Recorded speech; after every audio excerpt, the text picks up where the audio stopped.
নেইমারের বিশ্বকাপের স্কোয়াডে থাকা না থাকা নিয়ে এখন আর ভাবতেছি না, সব কিছু ভাগ্যের উপর ছাইড়ে দিছি। কার্লো অ্যানচেলত্তি নেইমারের সিচুয়েশনটা এমন একটা সিচুয়েশনে ছাইড়ে দিচ্ছে, এমন একটা সিচুয়েশন ক্রিয়েট করছে, বলতে পারেন নেইমারকে এক ধরনের মেন্টালি টর্চার করতেছে। কার্লো অ্যানচেলত্তির কথা হইতেছে নেইমার জুনিয়র যদি ব্রাজিলের স্কোয়াডে ব্যাক করতে চায়, বিশ্বকাপ খেলতে চায়, তাহলে নেইমার জুনিয়রকে অবশ্যই 100% ফিট থাকতে হবে।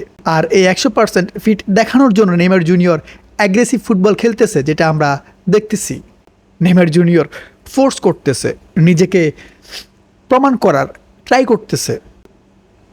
আর এই প্রমাণ করতে গিয়ে নেইমার জুনিয়র যদি ইনজুরি ফেস করে, নেইমার জুনিয়র যেভাবে খেলা ট্রাই করতেছে, অ্যাগ্রেসিভ ফুটবল খেলতেছে, যদি নেইমার জুনিয়র একটা ইনজুরি ফেস করে, তাহলে কার্লো অ্যানচেলত্তি বলতে পারবে এই যে দেখেন আপনার নেইমার জুনিয়র ইনজুরি ফেস করছে, আপনার নেইমার জুনিয়র ফিট না, সো আমি তাকে স্কোয়াডে রাখতে পারতেছি না, নেইমার জুনিয়র বিশ্বকাপ খেলতেছে না।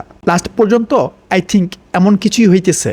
এখন কথা হইতেছে কি, লাস্ট 1-2 দিন ধরে আমরা যে একটা রিপোর্ট পাইতেছি, রিপোর্ট আমরা আগেও পাইছি, ব্রাজিলিয়ান কিছু মিডিয়া প্রকাশ করছিল যে কার্লো অ্যানচেলত্তির লিস্ট রেডি হয়ে গেছে, কিছু স্লট খালি আছে। বাট রিসেন্ট যেই রিপোর্ট, ওইটার ভিত্তিতে কার্লো অ্যানচেলত্তি অলরেডি 22 জনের একটা লিস্ট মেক করে ফেলছে, যারা কনফার্ম যে 2026 বিশ্বকাপ এরা খেলতেছে। এটা আমাদের কোনো রিপোর্ট না, এটা ব্রাজিলিয়ান মিডিয়াগুলোর রিপোর্ট। এখন আমি যদি ওই 22 জন নিয়ে কথা বলি, তাহলে এখানে গোলকিপার হিসেবে নর্মালি অ্যালিসন বেকার, এডারসন, দেন বেঞ্চো, এই 3 জন যে কনফার্ম, এটা আমরা আগে থেকেই জানি। আর ফোর্থ যে গোলকিপার যাকে লিস্টে রাখা হয়েছে, লিস্ট বলতে অপশনাল, যদি এইখান থেকে 3 জন থেকে যে কোনো একজন গোলকিপার ইনজুরি ফেস করে, তাহলে হুগো সোজা ডাক পাইতে পারে। বাট এখনও সে মেন স্কোয়াডের পরিকল্পনায় নাই। এরপর রাইট ব্যাকের যে ব্যাপারটা, কার্লো অ্যানচেলত্তি একটু অন্যরকম খেলানোর ট্রাই করতেছে বলতে অন্যরকমভাবে পরিকল্পনা করতেছে। আমরা যেটা বুঝতে পারছি বলতে, কার্লো অ্যানচেলত্তির টার্গেট কী ছিল? কার্লো অ্যানচেলত্তির টার্গেট ছিল উনি সর্বপ্রথম ব্রাজিলের ডিফেন্সিভ লাইন সলিড করবে, উনি গোল কনসিড করবে না। এখানে মোটামুটি উনি সাকসেস। এখন যেটা হইতেছে, উনি লাস্ট যখন অ্যাডার মিলিটাওকে রাইট ব্যাক হিসাবে খেলাইছে, উনি কিন্তু প্রপার গেম বের করতে পারছে। আর এখন বিশ্বকাপের স্কোয়াডেও অ্যাডার মিলিটাওকে হয়তো রাইট ব্যাক হিসেবে ডাকতে পারে, এর সাথে ওয়েসলি থাকতেছে। যদিও ওয়েসলিকে দিয়ে আপনি অফেন্সিভ ফুটবল খেলাইতে পারবেন, অ্যাটাক করাইতে পারবেন, but defensively I think Wesley কিছুটা স্লো বা উইক। এর সাথে এখানে স্যার ডানিলোকে নিয়ে কনফার্মেশন দিয়ে ফেলছে যে 2026 বিশ্বকাপের স্কোয়াডে ডানিলো চোখ বন্ধ করে যাইতেছে। সো এটা নিয়ে কথা বলার মতো কোনো অধিকার কারণ নাই, যেহেতু কনফার্ম হয়ে গেছে যে ডানিলো 2026 বিশ্বকাপ খেলতেছে। এরপর লেফট ব্যাকের যে ব্যাপারটা, দেখেন নতুন করে এক্সপেরিমেন্ট করার মতো কোনো সুযোগ নাই, চান্স নাই।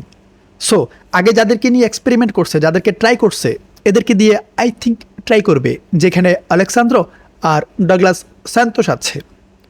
সো এখানে অন্য কোনো প্লেয়ার আসার চান্স আমি দেখতেছি না। সেন্টার ব্যাকে কী হইতে পারে? সেন্টার ব্যাকে দেখেন, যেহেতু অ্যাডার মিলিটাও আছে, এটা একটা প্লাস পয়েন্ট। এখন অ্যাডার মিলিটাওকে যদি রাইট ব্যাক হিসাবে খেলাইতে চায়, খেলাইতে পারবে, যদি সেন্টার ব্যাক হিসাবে খেলাইতে চায়, খেলাইতে পারবে। বাট এখানে আই থিঙ্ক ফার্স্ট প্রায়োরিটি সিবিতে রাইট ব্যাকে যদি অ্যাডার মিলিটাও থাকে, সিবিতে ফার্স্ট প্রায়োরিটি মার্কুইনুস আর গাব্রিয়েল ম্যাগালহাইস। এদের সাথে এখানে হয়তো ব্রেমার আসতে পারে। আর একটা রিপোর্ট এমনও হয়েছে, এখানে লিও প্যারাইরাকে নিয়ে রুমার্স হইতেছে, but I think Carlo Ancelotti ওইদিকে যাবে না, যেহেতু ব্রেমার ডাক পাইতেছে, অ্যাডার মিলিটাও আছে, ম্যাগালেস আছে, দেন মার্কুইনুস আছে, এর সাথে ডানিলিকো চাইলে সেন্টার ব্যাক হিসাবে খেলাইতে পারবে। সো আই থিঙ্ক এখানে আর কোনো প্লেয়ার ডাকার প্রয়োজন নাই। যদিও লিও প্যারাইরার প্রয়োজন ছিল, প্রয়োজন বলতে কার্লো অ্যানচেলত্তি চাইতেছে লিও প্যারাইরাকে সে পর্যবেক্ষণ করতেছে, বাট ডাকবে কি না এটা এখন পর্যন্ত শিওর না। এরপর মিডফিল্ডে কী হবে দেখেন, চোখ বন্ধ করে কাজিমিরো আর ব্রুনো গিমেরেস যাইতেছে, এটা নিয়ে কোনো ডাউট নাই। এরপর ফাবিনহোকে রাখার জন্য নাকি ক্যাজিমিরো চাইছে, একজন অভিজ্ঞ মিডফিল্ডার প্রয়োজন। So Fabinho confirm. এর সাথে এখানে আরও একজন প্লেয়ার কনফার্ম বলতে রিসেন্ট পারফরমেন্সের হিসেবে ড্যানিলো যাইতেছে। আপনি বোটাফোগোর কথা বলেন, সে টপনাচ পারফরমেন্স দিতেছে। আপনি ডিফেন্সিভ মিডফিল্ডে তাকে খেলাইতে পারবেন, অ্যাটাকিং মিডফিল্ডও খেলাইতে পারবেন। তার স্কোর করার অ্যাবিলিটি আছে, ইম্প্যাক্ট রাখে, ম্যাচের মধ্যে তার ইম্প্যাক্ট থাকে। ব্রাজিলের লাস্ট ম্যাচে আমরা দেখছি স্কোর করছে, ইভেন বোটাফোগোর হয়েও সিজনে বেস্ট পারফরমেন্স দিতেছে। তার পারফরমেন্স যদি আপনারা দেখেন, তার পারফরমেন্স বিবেচনায় কিন্তু তাকে স্কোয়াড থেকে আউট করার কোনো পয়েন্ট নাই, যে আপনি একটা পয়েন্ট দেখাবেন কেন তাকে রাখেন নাই, ওই রকম পয়েন্ট কিন্তু নাই। এরপর আমরা যতটুকু শুনতেছি এখানে আরও একজন প্লেয়ার ডাকা হইতে পারে মিডফিল্ডে, হয়তো লুকাস পাকেতা হইতে পারে বা আন্দ্রেস সান্তোস হইতে পারে। এখন আন্দ্রেস সান্তোসের যে ব্যাপারটা, লুকাস পাকেতা রাইট নাও খুব ভালো পারফরমেন্স করতেছে, ম্যাচে তার ইম্প্যাক্ট আছে, টিমের প্রতি তার ডেডিকেশন আছে। বাট এখন সম্পূর্ণ যে সিস্টেমটা ওইটা ডিপেন্ড করতেছে কার্লো অ্যানচেলত্তির উপর। কার্লো অ্যানচেলত্তি আরও একজন ডিফেন্সিভ মিডফিল্ডার চাইতেছে নাকি একজন অ্যাটাকিং মিডফিল্ডার চাইতেছে। যদি অ্যাটাকিং মিডফিল্ডার চায় তাহলে এখানে পাকেতা আসতেছে, আর যদি ডিফেন্সিভ মিডফিল্ডার চায় তাহলে আন্দ্রেস সান্তোস ডাক পাইতেছে, এটা কনফার্ম। আর রাইট উইঙ্গে, অ্যাটাকিং লাইনে রাইট উইঙ্গে রাফিনা, দেন লুইস হেনরিকে, এরপর এস্তেবাও। দেখেন এস্তেবাওর যে ব্যাপারটা, এটা কিন্তু ক্রিটিক্যাল বলতে আমরা রিপোর্ট যেটা পাইতেছি, এস্তেবাও সিরিয়াস ইঞ্জুরি, হ্যামস্ট্রিংয়ের 4 গ্রেডে আছে। সো ইঞ্জুরি মোটামুটি সিরিয়াস। এখন বিশ্বকাপের আগ পর্যন্ত ব্যাক করতে পারবে কি না, এটা নিয়ে এখন পর্যন্ত একটা ডাউট থাকতেছে। যদি এখানে এস্তেবাও না আসে তাহলে আই থিঙ্ক কার্লো অ্যানচেলত্তি অ্যান্টনিকে ট্রাই করতে পারে, এটা আমার ধারণা। লেফট উইঙ্গে ভিনিসিয়াস জুনিয়র আর মার্টিনেলি, এই দুজন কনফার্ম, এখানে অন্য কোনো প্লেয়ার নিয়ে আসার সুযোগ নাই। আর সেন্টার ফরওয়ার্ডে জোয়া পেড্রো, কুনহা, এই দুজন প্লেয়ার মাস্ট আমাদের টিমের প্রয়োজন আছে।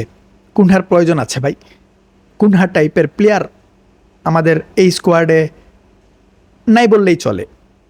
এখন সিস্টেম হইতেছে কি, কুনহাকে সরাসরি নাম্বার 9-এ খেলাইতে পারবে না, কুনহাকে খেলাইতে হলে নাম্বার 10 রোলে খেলাইতে হবে প্লে মেকার হিসেবে। এখন এইখানে একটু সিস্টেম চেঞ্জ হইতে পারে। সেন্টার ফরওয়ার্ডে একজন প্লেয়ার জোয়া পেদ্রো, এখানে আরও একজন প্লেয়ার প্রয়োজন। এখন এই একটা স্লটের জন্য দুজন প্লেয়ার কিন্তু লড়াই করতেছে, দুজন না আরও আছে, বাট মেনলি দুজন প্লেয়ার, অ্যান্ড্রিক আর থিয়াগো। এখন এই দুজন প্লেয়ারের মধ্যে যে কোনো একজন আসবে। এই দুজন যে লড়াই করতেছে, এই দুইজনের মধ্যে একজন প্লেয়ার আসার সম্ভাবনা, আই থিঙ্ক এখানে থিয়াগো আসতে পারে। এখন আমাদের হিসেবে আমরা কিন্তু টোটাল কয়জন পাইছি, আমরা পাইছি কার্লো অ্যানচেলত্তির হিসেবে 22 জন। আমরা ডিফেন্সে একজন অ্যাড করছি, মিডে একজন অ্যাড করছি, আর অ্যাড করছি সেন্টার ফরওয়ার্ডে একজন অ্যাড করছি। এখন আরও একটা স্লট খালি আছে, ওই স্লটটা কোনটা, অ্যাটাকিং মিডের। আর ওই একটা স্লটে নেইমার জুনিয়রকে ইন করতে হবে। আমাদের প্লে মেকার প্রয়োজন, আমাদের প্লে মেকার শুধুমাত্র কুনহা, বাট নেইমার জুনিয়রের যে ক্রিয়েটিভিটি, ওইটা কুনহা বলেন, পাকেতা বলেন, কেউ দিতে পারবে না। আপনার স্কোয়াডের কোনো প্লেয়ারই নেইমারের মতো কোয়ালিটিফুল গেম দিতে পারবে না। নেইমার ফাইনাল থার্ডে আপনাকে যা দিবে, আপনার অন্য কোনো প্লেয়ার ওইটা দিতে পারবে না। ওই দিকটা হিসাব করলে অবশ্যই নেইমার জুনিয়রকে স্কোয়াডে ইন করানোর প্রয়োজন আছে। আপনি ফিটনেসের কথা বলেন, ফিটনেস সাইডে রাখেন। গ্রুপ স্টেজের যে ম্যাচগুলো আছে, ওই ম্যাচগুলোর জন্য আপনি নেইমার জুনিয়রকে রাখেন। আই থিঙ্ক নেইমার জুনিয়র আপনাকে হতাশ করবে না। নেইমার জুনিয়র যদি 50%ও ফিট থাকে তাহলে সে তার বেস্ট গেম দিতে পারবে। এই মুহূর্তে আপনার কাছে কোনো প্লে মেকার নাই, সো নেইমার জুনিয়র ছাড়া অপশনও নাই। এখন কার্লো অ্যানচেলত্তির যে 22 জনের লিস্ট, ওইটা আমি আপনাদেরকে জানাইছি। বাকি যেই 4টা স্লট আছে, ওই 4টা স্লট নিয়ে আমি পরের ভিডিওতে কথা বলবো। অ্যাকচুয়ালি ওই 4টা স্লটে কারা আসতে পারে, এটা নিয়ে আমি বিস্তারিত কথা বলবো।